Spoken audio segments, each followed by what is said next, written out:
This happened when I was 14 years old and staying at a friend's house. It was a cold, misty, moonless October Friday night. Halloween was upon us and all the usual pranks that come along with it.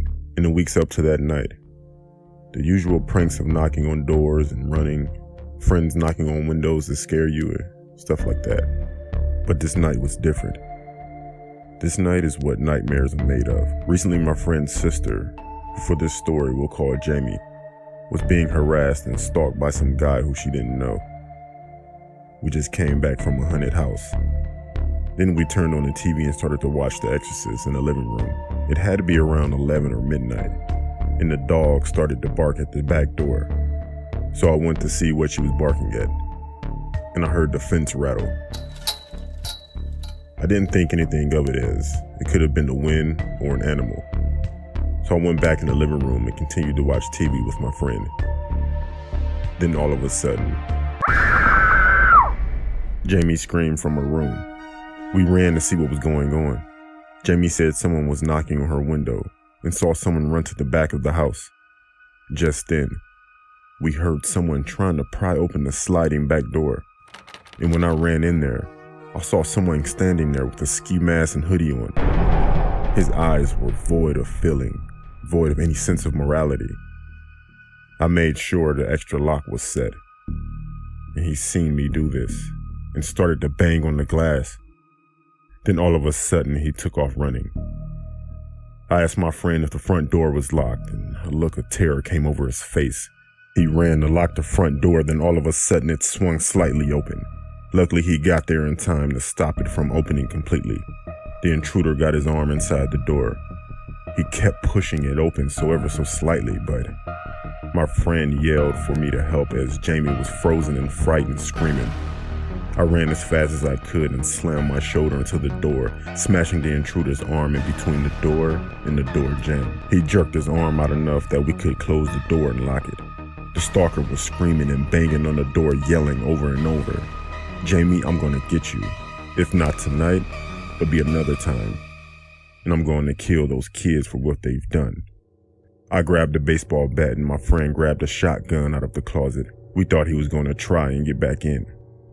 We called the police and waited what seems like hours before we went out to see if anyone was around. But all we found was handprints on windows and footprints in the mud leading to the backyard. The stalker's identity was never found out. And after that incident, Jamie was never bothered again. But after the incident, Jamie was never the same. She was quiet, distant, and it was hard for her to trust people. It took a long time for her to be herself again. It makes you think you never know who is watching you, who is following you in person or on social media. You don't know what their intent is, or if they have nefarious intentions. The world has become an information nightmare, and for that you never know who is spying, peeping, and lying, waiting to ambush you. You always have to be aware of your surroundings and ensure you are able to keep yourself safe.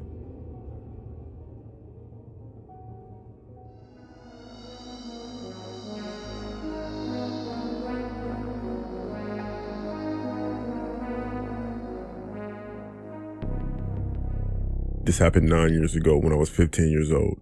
It was a Friday morning at school, and my friend told me that she would spend the night. Throughout the day, we spoke about what we could do for entertainment, but by the end of the day, she let me know that she couldn't stay for the night. On my way home, my mother texted me to let me know that I would be home alone tonight because she picked up a shift from 7 to 7. She was a nurse and that happened frequently. My mother started dinner while I was watching TV in the living room. But as I'm watching TV, I randomly look out of the window because I heard a car going down the street, and like I usually do, I look at it because we live right at the end of a dead-end street. This car didn't stop, it just circled around and crept down the street. About 30 minutes later, I saw the same car while I was watching TV. It did the same thing, went to the end of the street very slowly and turned around. The windows were tinted, so I couldn't really see how many people were in there. It was around 6:30 when my mother was walking out of the door. It was the winter time, so it was already dark outside, but it was unusually warm also. So I threw my mother's food away because it was trash, and she could never cook, and I made a few bags of popcorn. I was content with that. I laid on our couch, turned on movies, and started to text my friends.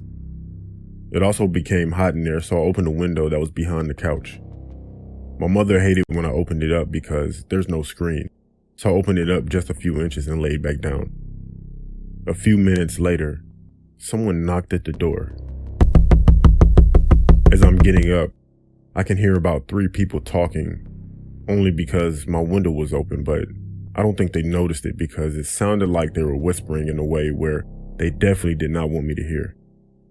I opened the door, expecting to see a few people, but to my surprise, I only saw one. Parked a few houses down, I saw the car that kept riding up and down the street. Anyways, when I opened the door, the man asked me was Daryl home. I said that no, Daryl lives here. Then he asked me were my parents home, and I said no, my mother's gone for the night. He said okay, with a smirk on his face. And he said sorry to bother you, and he left. I laid down, watching a few movies, then I dozed off. Maybe around midnight, I think. All of a sudden, I was awakened with a sound. I didn't know what it was. I looked at the clock and it said 3:02 a.m. Then I heard another noise. It was footsteps behind me outside of the window on my front porch. I continued to lay down flat on the couch, then I stuck my head just above the back of the couch very slowly. I've never been so frightened in my life. There was a man pressing his face against my front window trying to look inside. I was frozen in fear. I don't think he could see me because I was right under him, and it was dark inside with the only light being my TV. Then the guy did something that almost made me scream. I laid flat again on the couch and the guy in the window said, "She's asleep right there. If she screams, I'll shut her up." He then started to lift the window. I ran in the kitchen to grab my mother's gun while he struggled with the window. As I'm running, I dialed 911 and put them on speaker. I explained the situation, ran to the window with the gun, pointed it, and told them that I would shoot, and the police are on the way. The guy was halfway inside when I held the gun to him. He froze while the other guys ran off the porch. I made the guy stay there when the police were on the way. He was arrested and my mother never took a night shift again. At the same time, I'm glad my mother taught me what to do in those type of situations because it could have ended up a lot worse.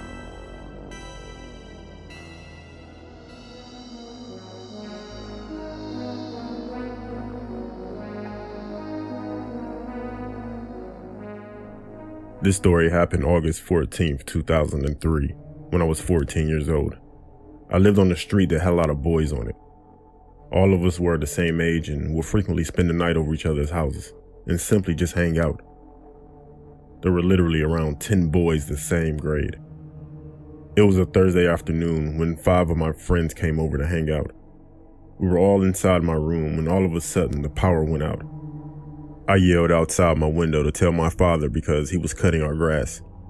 I went to check the fuses, but the power never turned back on. All of my friends went home, and shortly after that, they all started calling me, telling me that their power was also out. So we all met outside and played football in the street. At this point, it was all 10 of us plus other kids. Once it started to become darker outside, we started to notice that it was a blackout, but we didn't know the severity of it. It was very hard to see, so we all grabbed flashlights and played hide and seek. We ran everywhere on our block. My parents rode down our street while we were playing, along with other parents. After a while, we saw some old guy walking down the street that we didn't know, but we didn't pay any attention to him. As it grew later, we all decided to go home. A few guys came to my house, but no one's parents were home. At least that's what I noticed.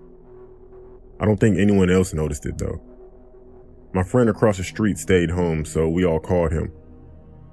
He was telling me that he wished that his mother would stay out of his room. I asked him why did he say that.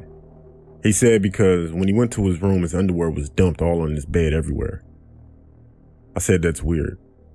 Then he said, I keep hearing her upstairs walking around the room. I told him that's impossible. Then me and a few of my friends got up and looked out of my window across the street at his room.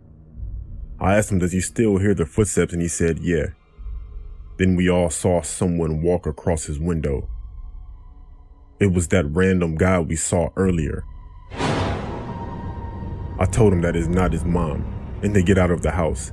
Then we called our other friends, ran across the street and ran into the house. We beat the crap out of that guy and called the police. We come to find out that this guy had been arrested in the past for similar acts. Luckily we saw him when we did, because who knows what would have happened.